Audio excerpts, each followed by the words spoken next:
নমস্কার। আজকে ভিডিওতে দেখাবো একই ব্যক্তি দুবার এন্ট্রি করেছে কিছু পাওয়ার জন্য সে দুবার এন্ট্রি করতে হয়েছে, কিন্তু নিয়ম হচ্ছে এক ব্যক্তি একবার সুবিধা পাবে, সে দুবার পাবে না, কিন্তু দুবার সুবিধা পাওয়ার জন্য তাকে দুবার এন্ট্রি করেছে।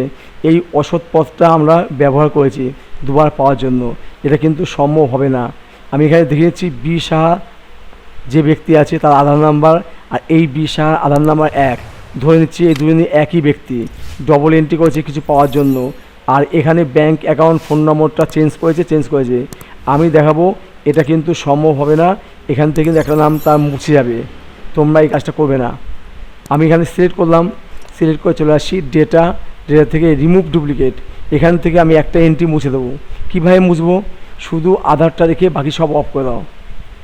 তার মানে আধারের সাথে আধার ম্যাচ করলেই কিন্তু একটা এন্ট্রি মুছে যাবে। দেখো একটা এন্ট্রি মুছে গেছে, আমরা পরিষ্কার বুঝে গেলাম একটা এন্ট্রি মুছে গেছে। অতএব সে কিন্তু একবারই সুবিধা পাবে, দুবার সে পাচ্ছে না। এইভাবে কিন্তু আমরা মুছতে পারি। যদি ভিডিওটি ভালো লাগে সাবস্ক্রাইব করবে। ধন্যবাদ।